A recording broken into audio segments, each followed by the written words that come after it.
Greetings, folks, and welcome to another episode of the Lessons from the Cockpit show. I am your host, Mark Hasera, and for over 60 years, my passion has been aviation. I spent 24 years in the Air Force as a KC-135 pilot, 3 years at the Joint Forces Staff College teaching campaign planning, and we're going to discuss something I learned while I was a curriculum director at the Joint Forces Staff College. On the Lessons from the Cockpit show, we debrief some of the most fascinating and intriguing pilots, aircrew members, maintainers, and aviation enthusiasts from all over the world. We want to hear their stories, but more importantly, what did they learn from these military, commercial, and even general aviation experiences? On today's show, we're going to talk about current events going on around the world. There's a lot of flying operations that aren't quite being talked about very much in the news that I thought I'd relate to you. The purpose of the podcast is to inform people, how does the aviation world really work? But more importantly, increase critical thinking skills both in the air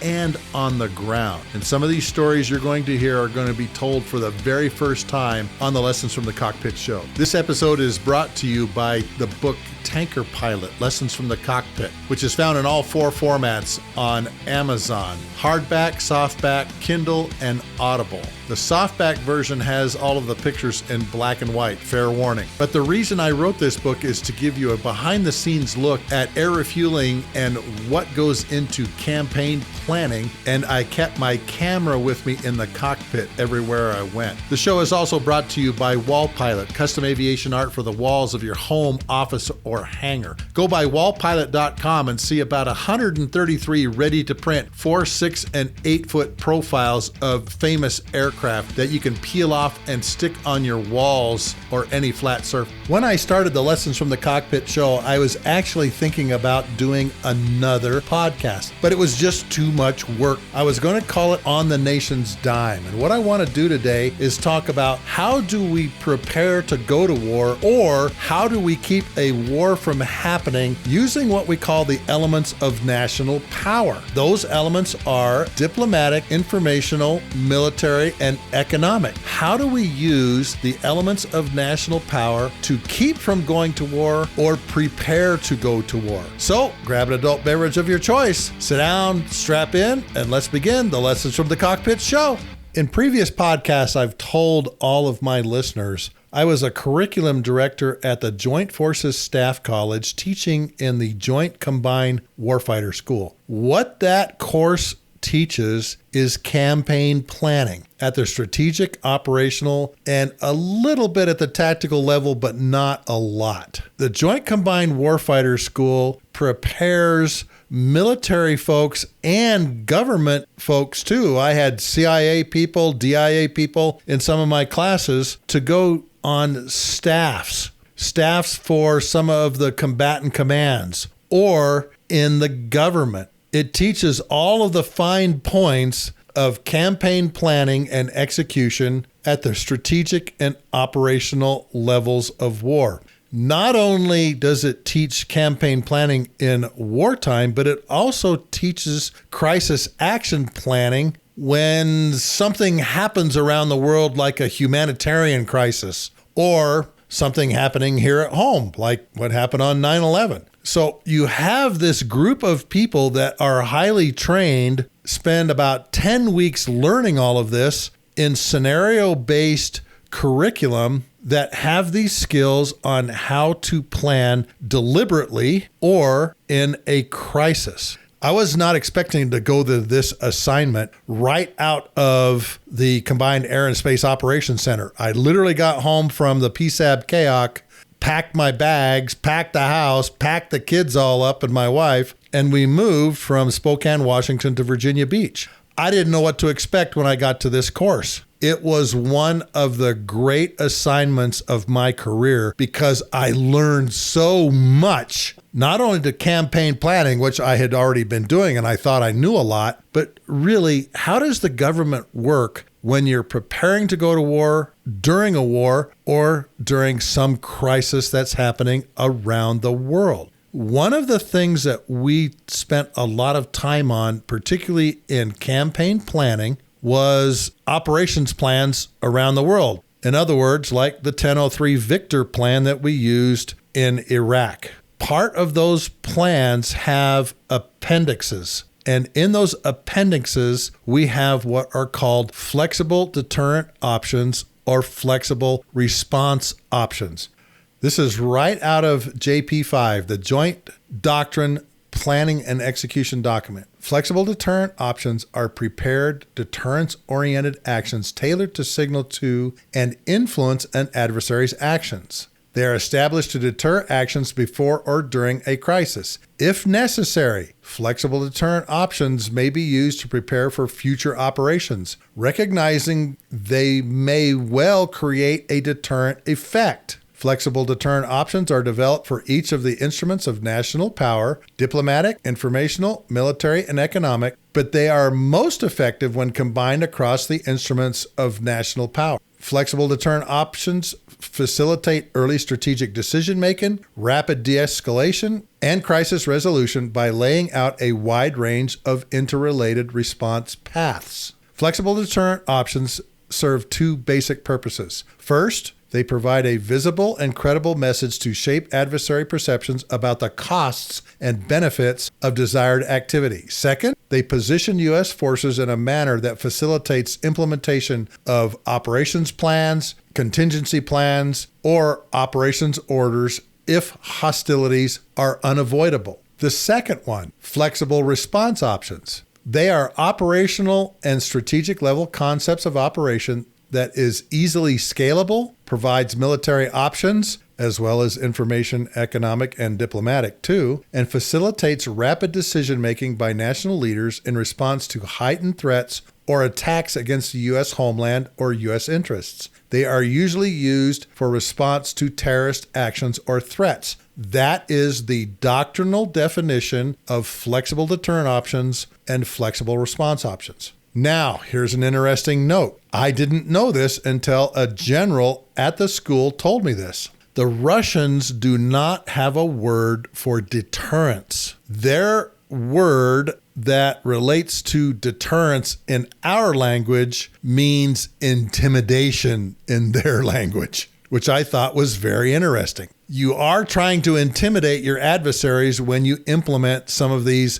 diplomatic, informational, military, or economic activities. To give you a really good historical example of how something very flexible that was not only diplomatic, informational, and military that helped stop a nuclear war is the 1962 Cuban Missile Crisis. We used diplomacy at the UN. We used information from our U-2 spy planes and F-8 Crusaders. And we also used our military buildup to show Nikita Khrushchev the costs and benefits of you placing these missiles in Cuba is very high. And that's kind of the intimidation that you want to send to the Russians. Adlai Stevenson was brilliant at the UN, showing the pictures from the U-2 spy planes and the low-level photography, the blue moon photography from the RF-8 Crusaders, showing that ballistic missiles, medium-range and intermediate-range ballistic missile sites were being created in Cuba by the Russians that could potentially destroy just about any city in the United States.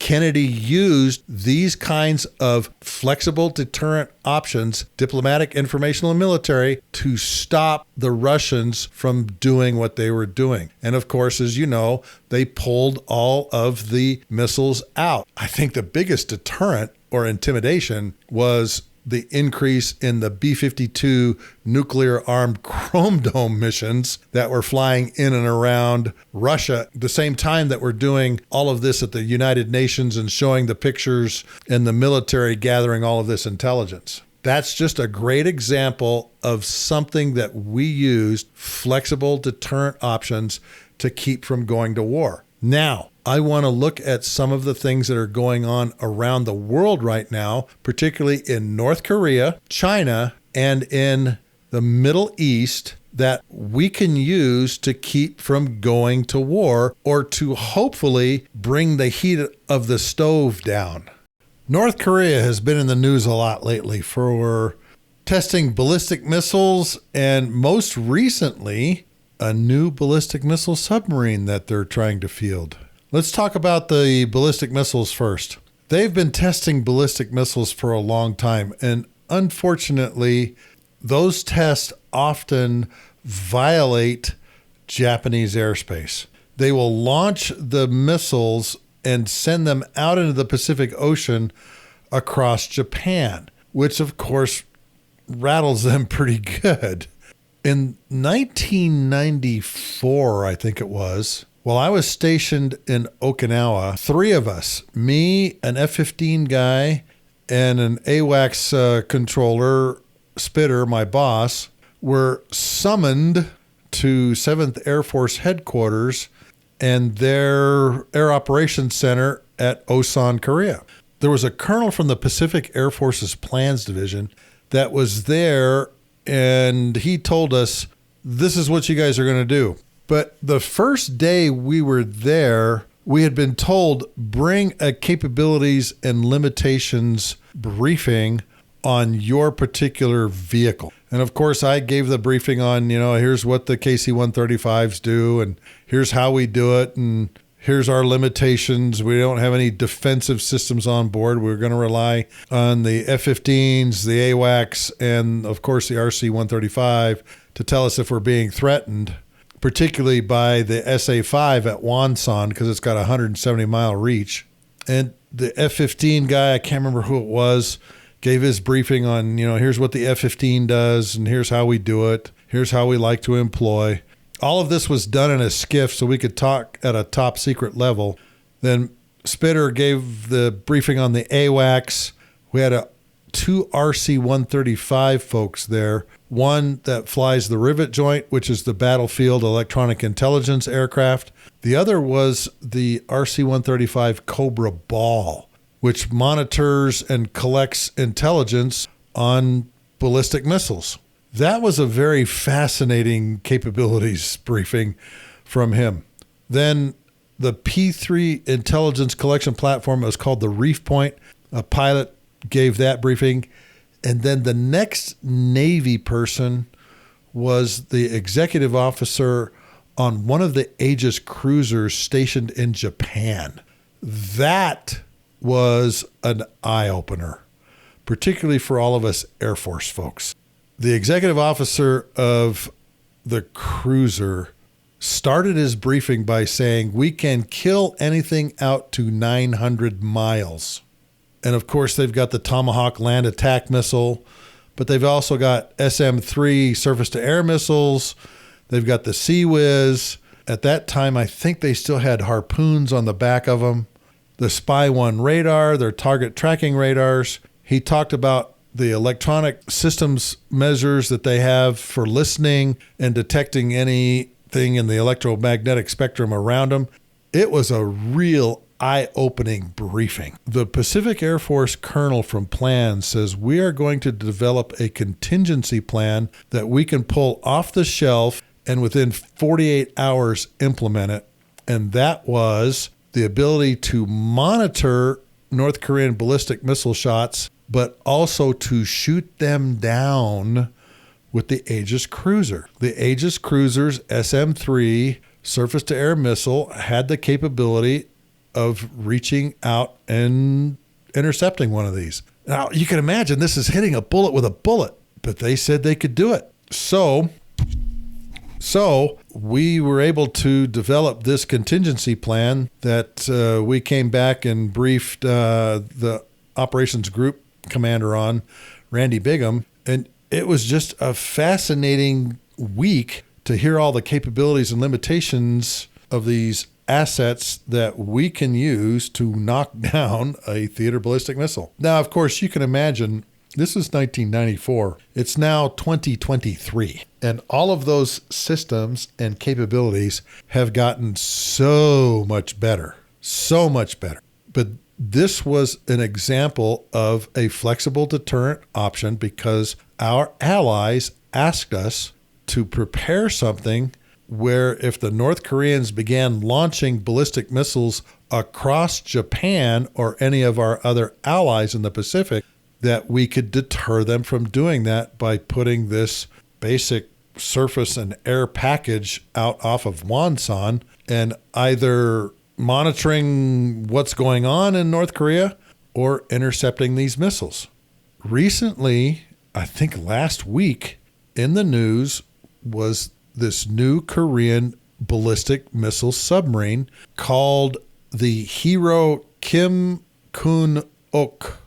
I have no idea who that hero is, but this submarine is an old 1950s, 60s Romeo-class Soviet ballistic missile submarine that they have upgraded somehow to carry potentially 10 ballistic missiles and potentially even submarine-launched cruise missiles. The missiles are called Pukguk Song 1 and 3 and have about 1,200 nautical mile range, if I remember right. And the cruise missiles are called the Wasal 1, and I think they have about 700 mile range, something like that.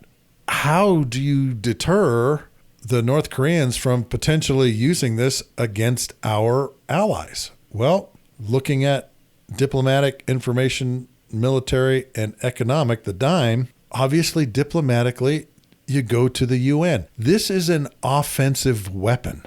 This was created to go offensively against our allies throughout the Pacific Rim.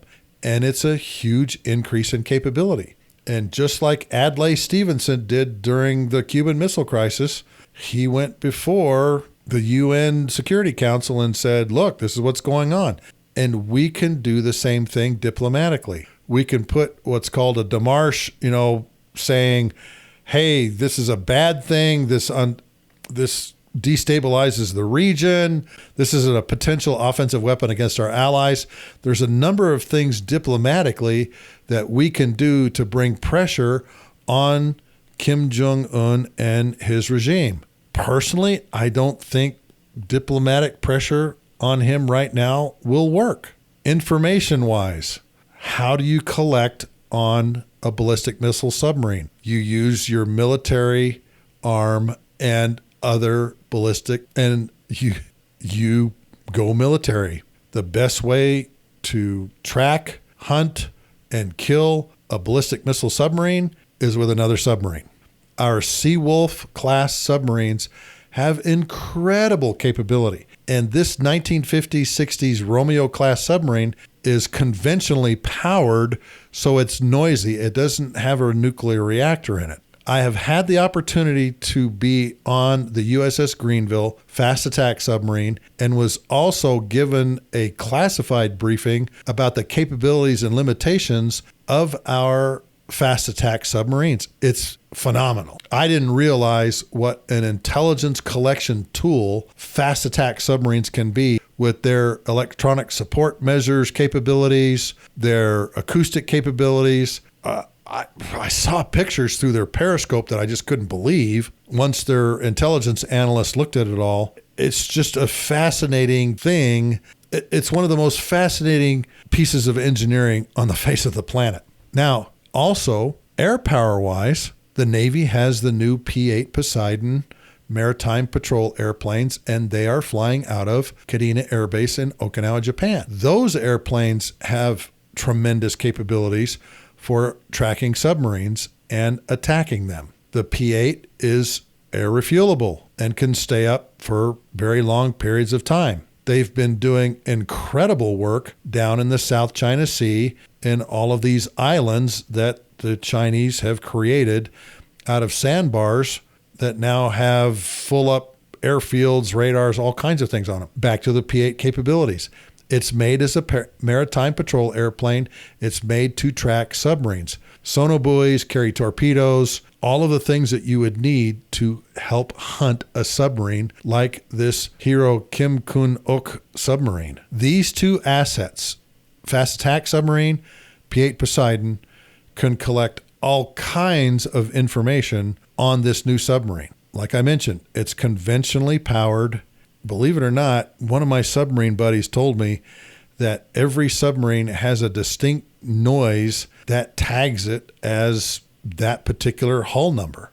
I mean, some really fascinating stuff. If you go and read the book, Hunt for Red October, I was really surprised at how much information Tom Clancy was able to get out. And when I read that book, I was living in Portsmouth, New Hampshire, and I had a submarine lieutenant commander living above me. And I asked him, I said, hey, how close is this book? And he goes, it's scary. And you can imagine where we've come now with our fast attack Seawolf submarines and the P-8 Poseidon tracking this. We could potentially go to the UN with information that we have gained from our Seawolf class submarines, our P-8s, and say, look, this is the capabilities of this submarine. It has the capability of threatening all of our allies throughout the Pacific Rim, and we can't stand for this. We can't do this. Now, if we ever went to war with the North Koreans, that hero Kim Kun-ok submarine is going to be one of the first targets that we're going to hit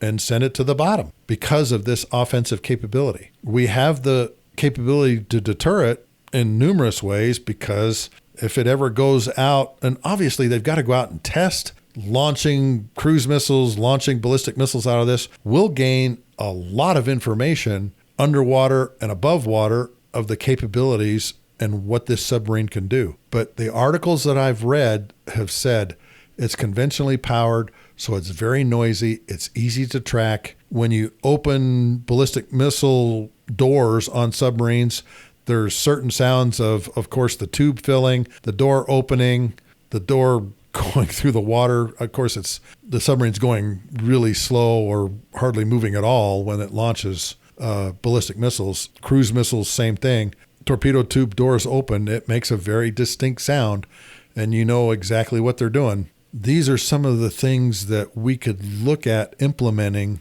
as potential deterrent of that submarine even going out. Now, a little bit about North Korea.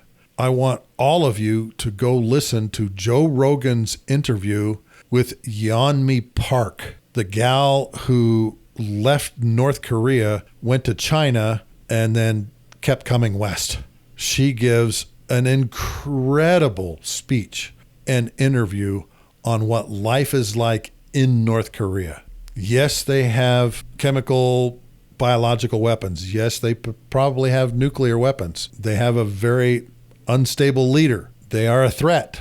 But I've worked on military plans to defend South Korea from a North Korean aggression, and we didn't feel it was the big monster that a lot of people were making it out to be. And if you listen to Yeonmi Park and her interview with Joe Rogan, you'll kind of come to that conclusion too. Because of their culture, these people are all malnourished, undernourished.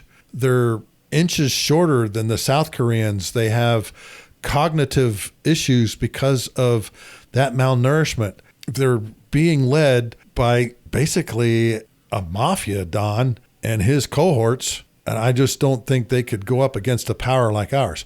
Now, if China got involved, the Russians got involved in some kind of alliance that they have, that of course would be a different story. But still, a couple of the things that I learned, Yeonmi Park's interview, and they had a North Korean defector during the time that I was at Kadena, and that report was really fascinating. He was an Army major, if I remember right.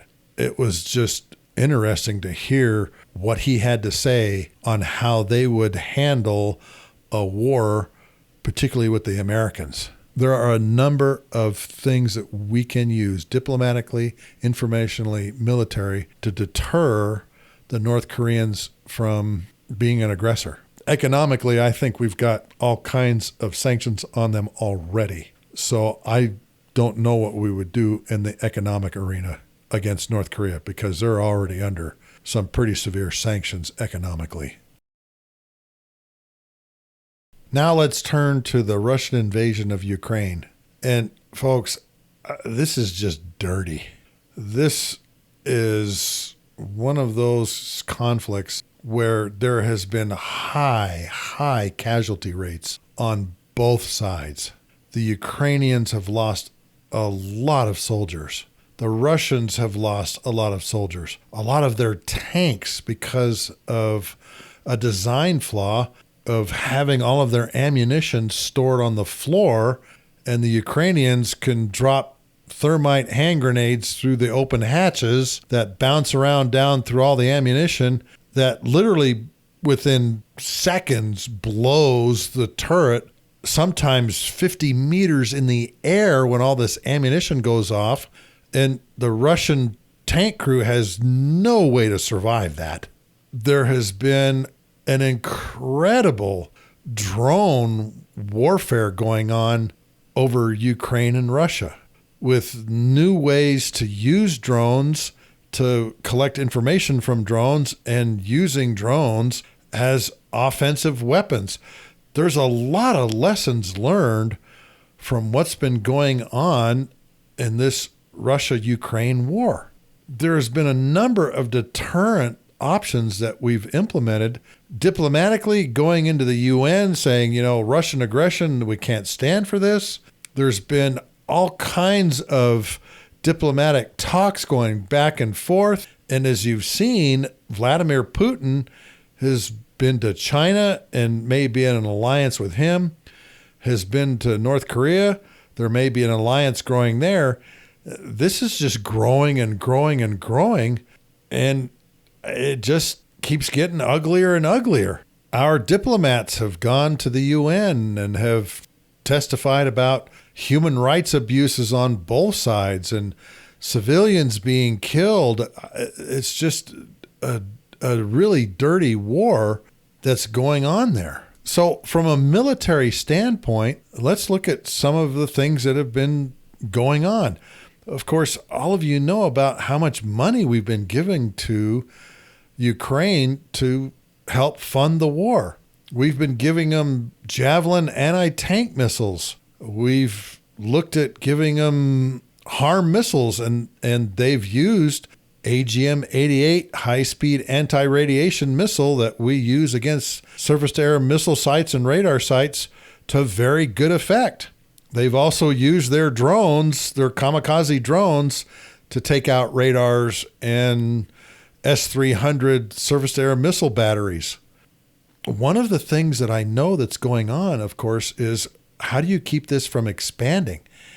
And right now, militarily, we have a lot of things going on, particularly in Poland, that borders on Ukraine. One of my F-15 buddies I was talking to, he's retired, but he had been in the Reapers, the 493rd out of Lakenheath.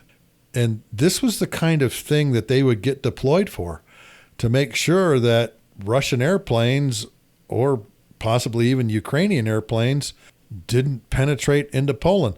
Now, Poland has very capable F-16s also. Poland's an ally, and we're going to help defend them.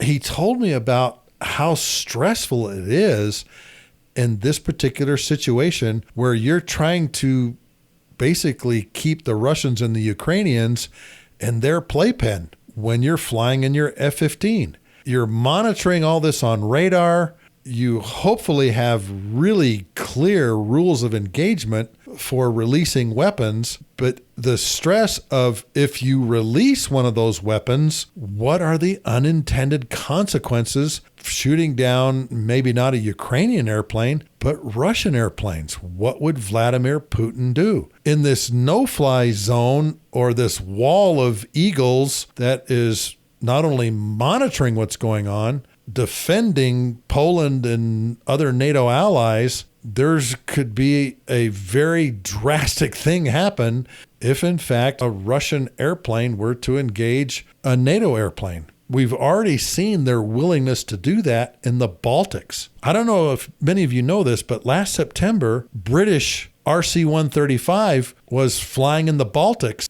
and was intercepted by an Su-27, and the Su-27 fired on it. Now, the missile obviously didn't hit, and there's rumors that it even fired a second one. And of course, they said, oh, it's a misunderstanding. Imagine what would happen if that misunderstanding were to move itself to the Polish-Ukraine border.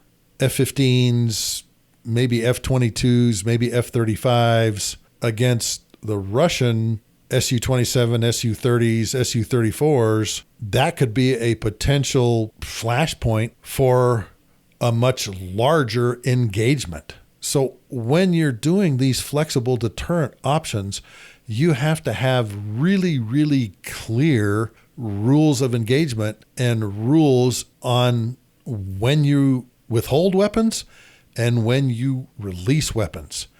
And that all boils down to what determines a hostile act. Is a Russian radar painting one of our airplanes considered a hostile act? What if it's a target tracking radar that the SAM sites use to illuminate a target for a potential missile launch?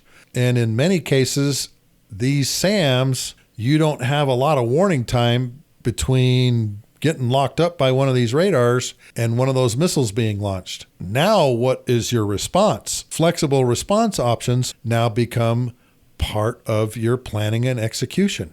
This is a tough scenario, a really tough scenario, where you could have an immediate flashpoint, a nation state that has already fired on one of our allies, this British RC-135. And I saw another article said that there may have been 2 missiles. And believe me, when you fire at an RC-135, it looks like Christmas in the back with all the bells and warnings and lights going off saying, hey, we're locked on. There's a missile coming at us. That airplane knows exactly what's happening to it and apparently was either able to retrograde away from it or the missiles malfunctioned somehow. And like I said, translate that to the Ukrainian border. One mistake could lead to a much broader war. Putin has said he doesn't like NATO being along his border. And NATO has been expanding around him and he feels threatened. And of course, they're doing their best at their flexible intimidation options. Remember, they don't have a word for deterrence. And maybe going to China and aligning with them and doing some kind of alliance with them is part of that. But every time I think about our guys and gals that are monitoring, flying combat air patrols on the Polish-Ukrainian border, it could potentially get messy really fast. And there may not be time for a diplomatic solution. Whenever you have this kind, the information slows very slowly. And it's very hard to make decisions on a fast-moving situation with slow-moving information. It reminds me of something I learned, again, at the Joint Forces Staff College, where you have an incident and oftentimes you kind of have to wait a while to see how it plays out. And when you have air-to-air missiles crisscrossing, you don't have time. So I hope you understand flexible deterrent options where we're trying to stop World War III happening with a nation that does have nuclear-armed theater ballistic missiles that can not only hit our allies, but us here at home, is messy and is very dangerous. So you have to be very careful and think through what are the unintended consequences of your actions against a nation and Putin who thinks you're not trying to deter him, you're trying to intimidate him and his government. Oh, I just thought of something too. We have been doing a Baltic air policing operation that's been going on for a while. Some of our NATO partners are involved. They're flying, like the Dutch have F-35s now. The Italians have F-35s.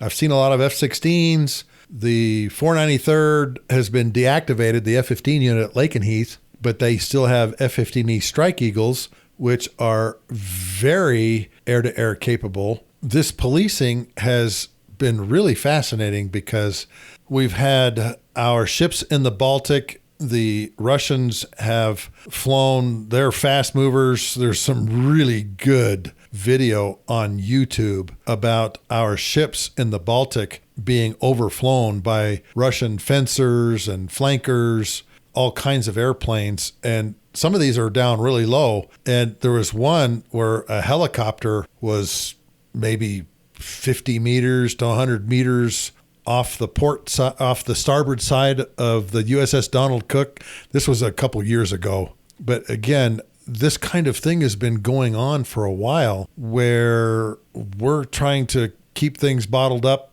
and there's a very high potential for any kind of misstep to cause us to go into a major war. And like I said, the rules of engagement are very defensive right now, but one incident could cause that to change very quickly. So from a diplomatic standpoint, there's already been a lot of back and forth in the United Nations about Russia's invasion of Ukraine, and all of the NATO partners saying, this is a heinous thing that you've done. Putin thinks he's defending himself from NATO expanding and having NATO allies basically encircling his country on the European border. And it's causing him some concern. You can imagine, so put yourself in his place. Informationally, there is all kinds of information going back and forth about this war. The information that I hear the most is it has been very, very costly for both sides. Militarily, the Russians and the Ukrainians are going back and forth. The Ukrainians have been very successful at sinking some of Russia's most sophisticated ships. The Russians have been very successful with some of their cruise missile strikes into Kyiv and other places. But unless somehow, some way, we can just cease fire in this and come to some kind of negotiating table and talk through this, there's no really good ending to this conflict, particularly from a military standpoint, especially if it expands from some misstep where our fighter planes get involved with Russian fighter planes and there's some kind of dogfight along the Ukrainian-Polish border. Because then you go from defensive rules of engagement to protective rules of engagement. Probably not offensive rules of engagement, but now you're trying to protect not only your wingman, but your own life. That could be potentially messy too.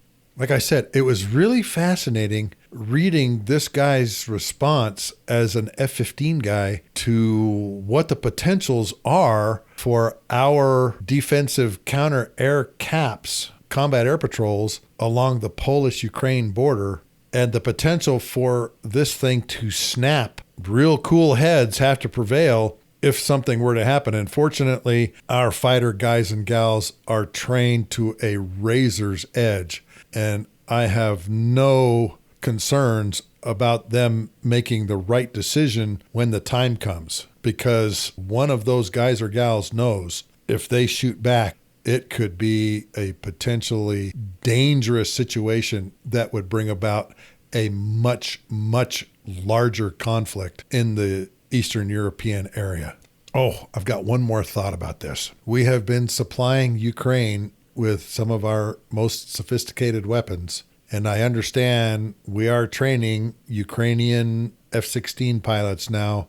I don't know if we're doing that at Luke or if we're doing that in Poland, but the F-16 is an extremely capable airplane. It is not low observable like the F-35 or the F-22, but it's still an extremely capable air-to-air and air-to-ground airplane. And I look at some of the decisions that we have made where we are giving Ukraine and Zelensky some of our best weapons, the high-speed anti-radiation missile, like the HIMARS rocket, like the F-16. That's kind of expanding on the Ukraine side. And of course, Putin is going to react to that somehow, some way. And it remains to be seen how he's going to do that. I do not know if he said anything diplomatically or informationally, like in the news media, about what will happen if the Ukrainians get F-16s and start using them. But I'd be willing to bet it's not going to be good because, as many of you know, the F-16 drop bombs, shoot harms, employ some of these brand new low observable weapons like the Joint Air-to-Surface Standoff Missile, the JASSM. You know, we seem to be poking the bear here a little bit. And just so you understand, I am not Democrat. I am not Republican. I was a Republican for a long time. I am a conservative independent. Really, the Democrats and the Republicans are both incompetent, in my opinion, and making some really bad decisions here, infusing more money and some of these arms into Ukraine. Again, Putin doesn't have a word for deterrence. It's intimidation. This is all intimidating to him. What's he going to do?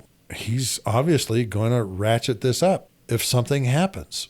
And what that ratchet up, what that next level is, if the Ukrainians start flying F-16s against his Su-27s and Su-30s, remains to be seen, but it isn't going to be good. It isn't going to be good. And foreign military sales to our allies is one of our best deterrents to war, or one of our best deterrents to our adversaries. We've been selling military equipment to our allies for a long time. Just look at how we have helped the nation of Israel through the 67 war, the 72 war, the 82 war, by all of the military equipment we've given them. Taiwan, another great example. The Chinese have said, if you give them these new Block 60 F-16s, that's an act of war. So when you do these military deterrent options, you've really, really got to think through what are the second and third order effects of doing this? What are the unintended consequences of our actions when you are using military flexible deterrent or flexible response options? Let me return to North Korea for just a second. In the previous administration, there was a number of flexible deterrent options that were used when North Korea started getting frosty again. One of our best tools that we have for potentially getting troops and iron, and by iron I mean bombers, fighters, tanks, and so forth into a region, is doing an exercise. And on the Korean Peninsula, we've been doing exercises with them for a long time. There was one in the 90s that was called Ulchi Focus Lens that actually went away for a while, and now they've got some other exercise that they do. And during these exercises, we had B-1s, B-2s, F-35s, and F-15s that were part of the exercise. Flying out of bases in South Korea, the B-2s and B-1s were flying out of Andersen Air Force Base in Guam under what they called a bomber task force. There was tankers obviously involved with this. That's a long drive from Guam to the Korean Peninsula, probably about 3.5, maybe 4 hours to get there and back. But what they did in this exercise was they did what's called a firepower demonstration. This is not only military, but very informational, particularly when you video record B-1s being escorted by F-35s, and then the B-1 bomber dropping like 80 500-pound bombs on the Pilsung Range in Korea. Or like dropping the Joint Air-to-Surface Standoff Missile, the JASSM, on Chikdo Island. Chikdo is another one of these bombing ranges that they use. It's not really a range, it's an island. And we've been nugging this thing down for decades. We've been dropping bombs on Chikdo for I don't know how long. At least in the 90s, we were still doing it, and here we are in 2023. But this type of military exercise is also informational when you put it in the news and you show this demonstration of firepower. They had Apache helicopters that were shooting things on the range. They had F-15Es and F-15Ks. F-15K is the Korean version, dropping bombs on the Pilsung Range. They had all of these things going on just to say, look, militarily, we outclass you. You will not survive a conventional war against this kind of firepower. And that is very informational. It's made to deter or intimidate your adversary when you have these kinds of large exercises. During the first Gulf War, when Saddam invaded Kuwait, we were doing exercises around the Middle East, not only to just show military prowess, also as an interoperability thing to see how well we were going to work with our allies. The same thing happens when you are in Poland, flying out of Polish air bases and defending the Polish border right now during the Russia-Ukraine war. It is both military and it is informational in these deterrent options. You're trying to show your adversaries, look, the cost-benefit analysis of you doing something to us could potentially be very high. We've had bomber task forces that have been going also to Fairford, Royal Air Force Base Fairford in the Cotswolds. B-52s, B-1s, and B-2 bombers have been operating out of Fairford for decades, and they have been flying missions into the Baltic. There was one really interesting mission where a B-52 took off out of Fairford and flew up to the North Pole because the Russians have been putting a base on the North Pole. We sent this B-52 up there to fly around and fly back home. These bomber task force, whether in an exercise or just being deployed, sends a very big diplomatic and informational and military message to our potential adversaries. Here is another air power type of informational military kind of poke in the eye. I've talked to you a number of times about how the Russians have been assaulting our drones over Syria, and the Iranians have been doing the same over the northern Arabian Gulf. 421st Fighter Squadron has deployed to the Middle East, and it's being done kind of send the message of, we are a low observable aircraft. You probably cannot see us coming, or when we slide up next to you or behind you, and we are here and you can do nothing about it. Leave our drones alone.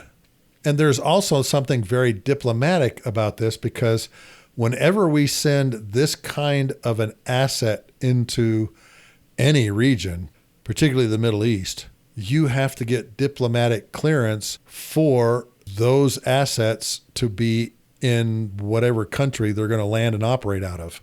There's a lot of behind the scenes stuff that goes on diplomatically, negotiating for potential bed down locations deployment locations for our fighters, particularly the F-22, the F-35, because of their stealth and low observable capabilities in dealing with these nations. Sometimes these negotiations involve a lot of money.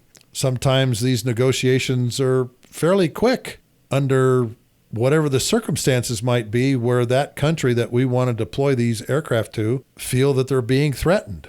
Sending an F-35 into a region sends a pretty good sized message.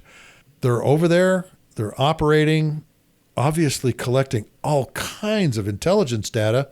The systems that are on board the F-35, to include its distributed aperture system, the camera system that is on the airplane, its intelligence collection capabilities that I understand are just huge.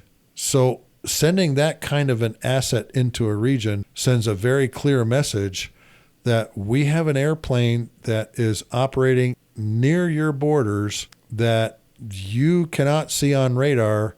So if you send up any more of your F-14s or F-4s, or in Russia's case, Su-27s, out of Kameniman Air Base near Latakia, Syria, you have the potential of being intercepted. And if you try to damage those drones, we may inflict some damage on you. Now, again, let's talk about rules of engagement. There are very tight rules of engagement when you're running these kinds of intercepts. That always keys on what is considered a hostile act. You really have to define what is a hostile act. If you have Russian airplanes that are assaulting our drones, is dropping flares in its flight path considered a hostile act?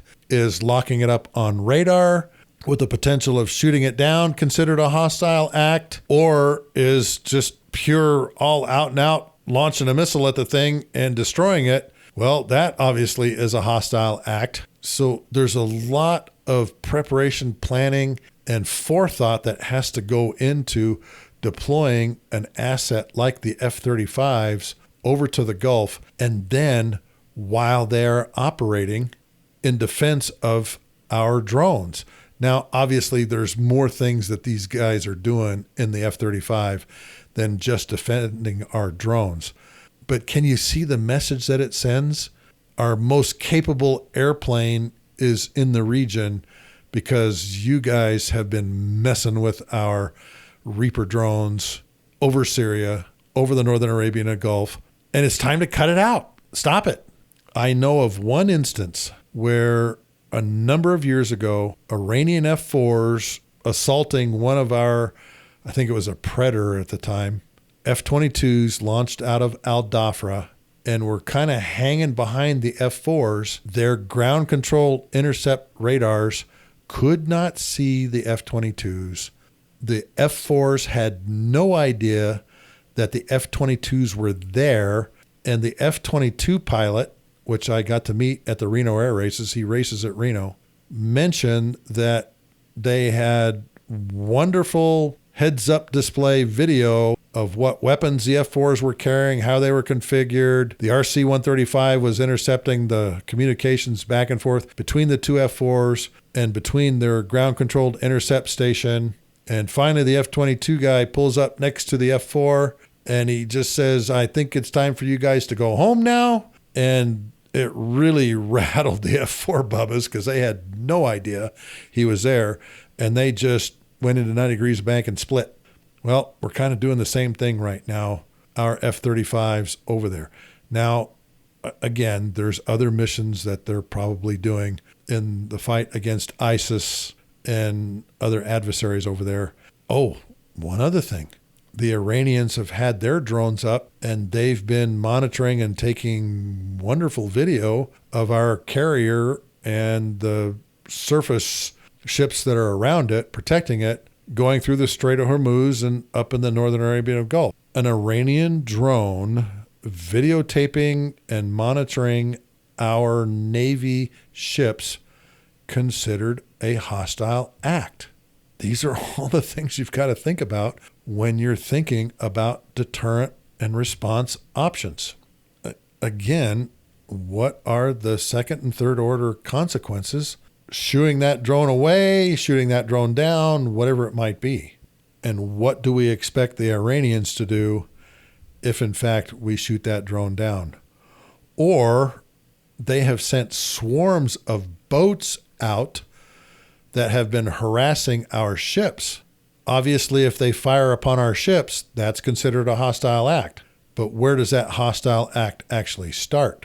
When they're targeting our ships, when they're doing donuts around them in these little small speedboats that they have, when they point guns at our ships, the whole hostile act and how you define that really has to run these deterrent options because of second and third order effects and unintended consequences of us doing something.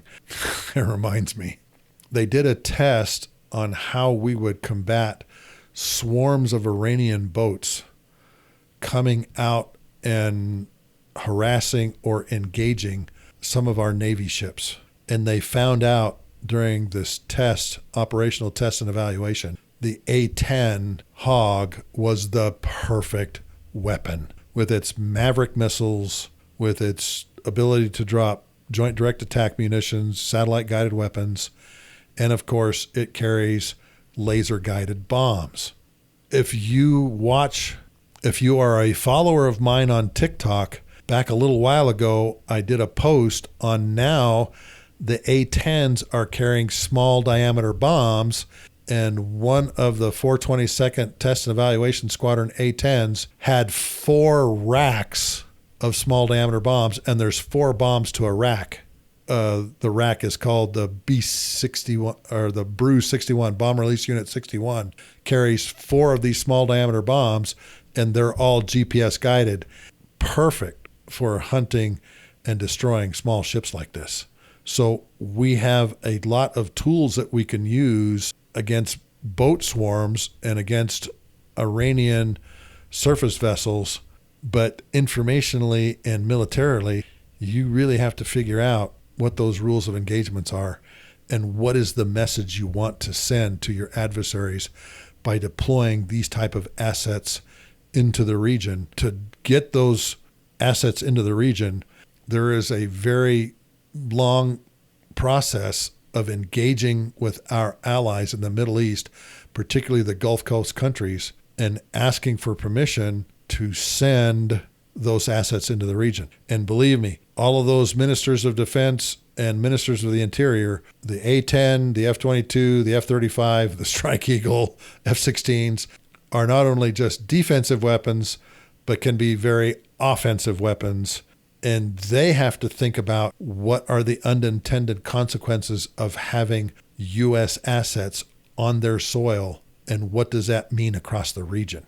So it's not only us trying to deter folks, but also our allies trying to deter and send the right messages. The appendix in Joint Pub 5, the doctrine document for planning and execution, actually has a pretty good list of diplomatic, informational, military, and economic types of flexible deterrent options. And let me just read through some of these for you real quick. In the diplomatic area, it says alert and introduce special teams like public diplomacy, reduce international diplomatic ties, increase cultural group pressure, promote democratic elections, just like we did in Afghanistan, initiate non-combatant evacuation procedures. When a country is about to go down to a coup or something like that, we obviously have to get our people out of the embassy. And that's what a non-combatant evacuation procedure is.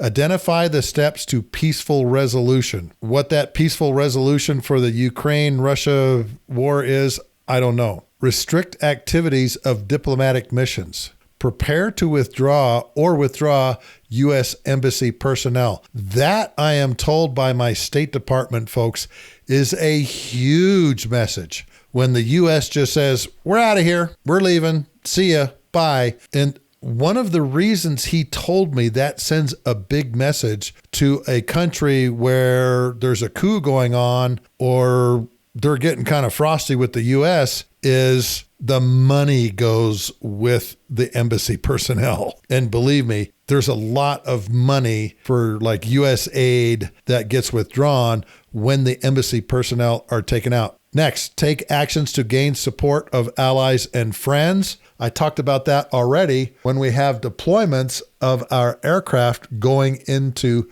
certain countries. Those actions to gain support for our allies and friends sometimes takes a long time or takes a lot of money, sometimes in the millions of dollars. Many of you have seen this next one, restrict travel of U.S. citizens. Again, this also has an economic aspect to it too, because American tourists bring a lot of money into areas. Gain support through the United Nations, demonstrate international resolve. The Cuban Missile Crisis of 1962 is the absolute classic example of that. And John F. Kennedy and the folks that pulled off the blockade of Cuba and went in to the Security Council with pictures from the U-2 spy plane, from the RF-8 Crusaders, was brilliant. Absolutely brilliant. Now let's look at some informational deterrent options. Impose sanctions on communication systems and intelligence, surveillance, and reconnaissance technology transfer. Imagine what the Chinese would do if we told them we're taking all of Apple's products out of China. That's the kind of communication stuff that can really send people into a tizzy. Think about what you do on your iPhone and you tell a country, we aren't selling you iPhones anymore. Now, of course, that would take a lot of coordination with Apple, and I'm just using this as an example. But when you talk about communication systems or the transfer of technology, we're not going to give you this technology if you guys don't do what we want to. That can be a big deterrent. Next, protect friendly communication systems and intelligence collection assets, defensive space control, cyber defense, operation security, cybersecurity. That's also an information type of deterrent option. Increase public awareness of the problem and the potential for conflict. This is what's going on right now with the widening of the Ukraine-Russia war. Many people have been talking about this could be the start of World War III. Many people have been saying they want to start World War III. I've even heard that. But increasing the public awareness of what the problems are and the potential conflict, and it could be a diplomatic conflict, it could be an economic conflict, not just military, that is an informational deterrent that the Americans can use. Others, make public declarations of non-proliferation policy. Increase communication systems and ISR processing and transmission capability. Interrupt satellite downlink transmissions. Isn't that fascinating? Publicize violations of international law. You've seen that against Russia and what they've done to civilians in Ukraine. We've also seen it the other way, where Vladimir Putin has said, look what the Ukrainians have been doing to civilians in their own country and our country also. Publicize increased force present, joint exercises, and military capability. Talked about that already. Exercises on the Korean Peninsula. TV crews were out there watching all this, and they're watching all this stuff blow up on the side of these mountains, and they put it on all of their news outlets to show not only the North Koreans, but the Chinese and the Russians, hey, we got a lot of firepower here. Increase informational efforts. And it has a couple of different things that you could do here. Influence adversary decision makers, politically, military, or socially. Not quite sure how you would do that, because a lot of them will just say, up yours. Promote mission awareness, increase measures directed at the opponent's military forces. We've been trying to do that with the Russians. We've been trying to do that with the North Koreans. Those informational efforts could include, look, we're deploying our F-35s to the region because you keep messing with our drones, Russia over Syria and Iran over the northern Arabian Gulf. That's kind of the thing that they're talking about there. Implement beaconing, interference, jamming, and intrusion of enemy informational assets. This would be in the cyber arena where we send viruses into a system.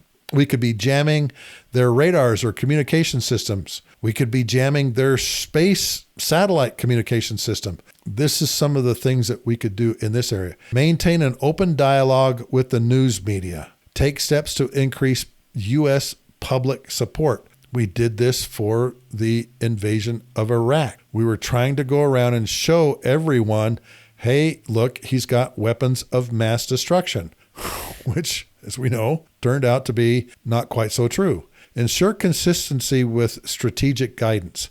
Now, that strategic guidance comes from, of course, our national security strategy, our national military strategy. The president and his leaders create in these documents. Go look up President Biden's national security strategy and see what they're emphasizing. You have to send out a consistent message with that strategic guidance. Oh, here's a great example. Under the Bush administration in 2002, they rewrote the national security strategy, and he said in there that we are now into regime change. And he talked about two different kinds of wars. And one of those types of wars was to remove a regime from a country, like taking Saddam Hussein out. The other type of warfare was just to destroy any capability that they have militarily. In the national security strategy, it also talked about we believe in a strategy of preemption because we have no idea where the terrorists are going to strike next. And so we may come after you preemptively, and we may do that based on like the 60% solution where intelligence is concerned.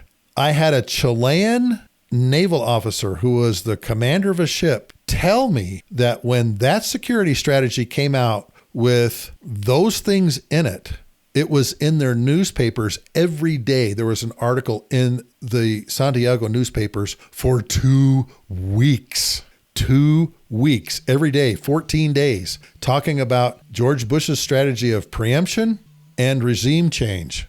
Here was one of the unintended consequences of that. The Russians developed a policy that said, okay, if the Americans have a strategy of preemption, that means if they have any type of large exercise in a region, that means they're going to attack. That means that they're going to try and possibly overturn that regime. So that was one of the unintended consequences of having a strategy of preemption and regime change. It caused some of our adversaries to say, okay, well, then if you have an exercise or your military shows up in some region, then we have to assume that you're trying to intimidate us and there's going to be a conflict because you guys have this new strategy, which was,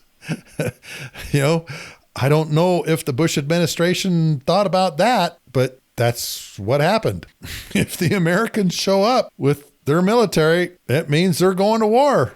Now let's look at some of the economic possibilities. Freeze or seize real property in the United States where possible. Imagine for a moment, here is a potential option that the Americans could use against China. China has been buying up land around our military bases. That could be potentially threatening to the United States military. This economic option allows our government to say, we're going to freeze or seize the property that you have bought around our military bases. We see that as a potential use against our military, and that's not right. We're going to seize that property. The next one is freeze monetary assets in the U.S. where possible. Again, same thing.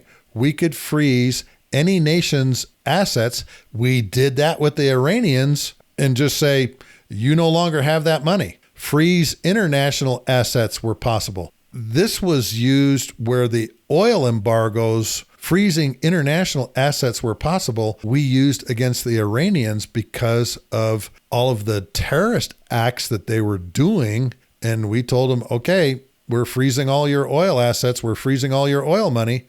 And that is an option that we have. Encourage U.S. and international financial institutions to restrict or terminate financial transactions. What if we were just to tell some country, we're no longer doing any financial transactions, bank-wise or anything with you anymore?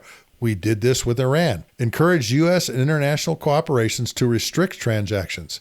Embargo goods and services. I mentioned that a minute ago in the information. What if we were to say to some country, we're no longer sending you iPhones or computers or whatever it might be, whatever types of goods and services? This could be a really big one against some of our third world adversaries. Enact trade sanctions. We've done that numerous times with Iran, with China, with Russia, and Russia is still under trade sanctions in a lot of cases. Enact restrictions on technology transfer, we've already talked about. Cancel or restrict U.S. funded programs. U.S. aid sends out lots of money. Here's something very fascinating.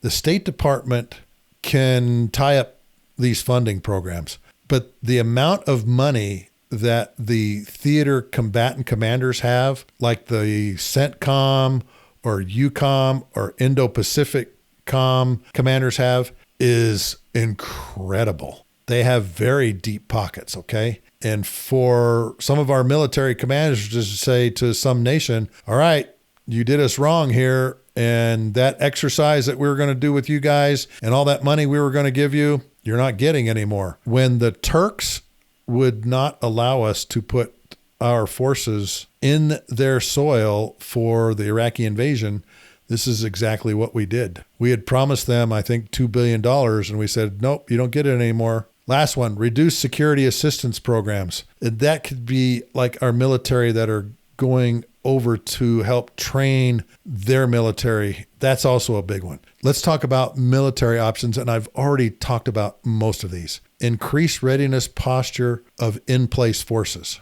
we had in Strategic Air Command, and I'm sure they probably still have it, where we would put our nuclear bombers and their tankers on runway alert so that when Russian satellites went over the top of our bases and saw our nuclear armed bombers with their tankers at the end of the runway, that was an increase in readiness posture of in-place forces. We called it double ARP, Alert Aircraft Repositioning Plan. And there's a number of occasions where double ARP has been used, particularly during the Cold War, and the Russians have said, maybe not. Next one is upgrade alert status.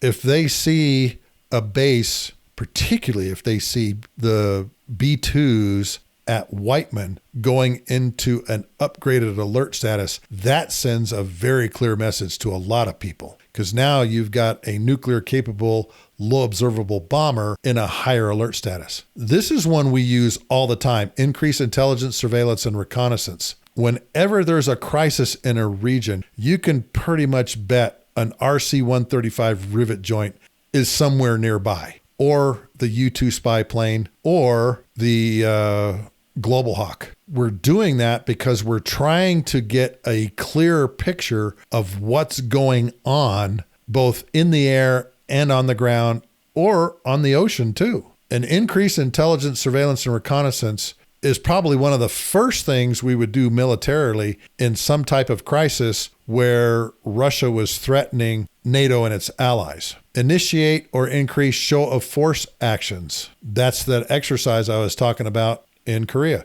And of course, increase training and exercise activities. Increase defense support to public diplomacy. Increase information operations. Deploy forces into or near the potential operational area. In 1994, when Kim Il-sung died, Kim Jong-il, his son, said, "I'm burying my dad in Seoul." Problem was, he didn't own Seoul. There was a small air campaign going on for about 2 weeks on the South Korean peninsula that included bombers and the deployment of F-117s. That was a very clear deploy forces potential area of operations message that we gave to the North Koreans, that if you come south, we now have an airplane that your systems cannot see. And we brought in Strike Eagles, we brought in F-117s, some of our F-15s, if I remember right.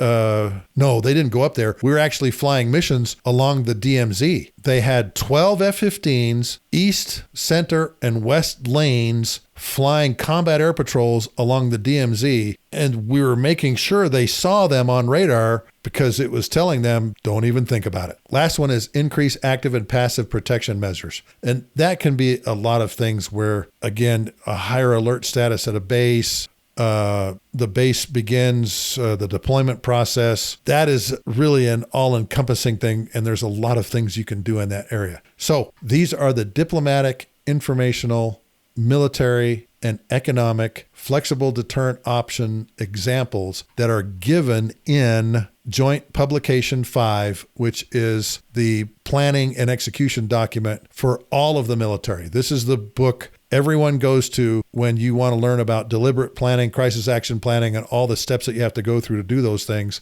And one of the annexes or appendixes that we have on every military plan or contingency plan includes these deterrent options that I've outlined here. I wanted to do this so that as you are listening to the news, you kind of have an idea of what our options are diplomatically, informationally, militarily, economically, to try and deter our adversaries from doing something to us, or what we will do if we think, hey, war's coming and we need to start ramping up things in the United Nations, getting information out there to our allies and the people of the United States, start exercising and deploying the military and putting an economic hurt on whoever that adversary is. Now you have examples of what those options are. I really appreciate you taking the time to listen to this episode number 70 of the Lessons from the Cockpit show. Not a whole lot about lessons today, but like I said, I've wanted to do a podcast called On the Nation's Dime for a long time and explore some of these diplomatic, informational, military, and economic things that are going on around the world. This episode is brought to you by the book Tanker Pilot, Lessons from the Cockpit, found in all 4 formats on Amazon: hardback, softback, Kindle, and Audible. The Kindle and Audible versions have an extra file that you'll download that have the 32 pictures in it. The hardback has them all in color. The softback version has the pictures in black and white, just giving you a warning. We are also supported by Wall Pilot, custom aviation art for the walls of your home, office, or hangar. These are extremely detailed profile drawings of famous aircraft that you can peel off and stick to your walls. They're 4, 6, and 8 feet long, extremely detailed. So please go by wallpilot.com and look at the 133 ready to print profiles that are there, from World War II airplanes all the way up to 5th gen fighters. Or we can do a custom profile for you of your favorite airplane with your name, unit, tail number, and even the weapons load that you want on it, that you can print it on vinyl that you can peel off and stick to a wall. The ready to print run $99 for a 4-footer, $129 for a 6-footer, $159 for an 8-footer. For the custom ones, we have to do a lot of research sometimes for those. So the 4-footer is $300, the 8-footer is $500, the 6-footer is $400. We spend a lot of time researching all of our custom profile prints, and that's why we charge more for them. Folks, this and previous episodes of the Lessons from the Cockpit podcast can be found on my website at markhasera.com. I really appreciate you spending time with me today, talking about things that are going on around the world and what we can do about it. Look forward to talking to you again next week on the Lessons from the Cockpit show.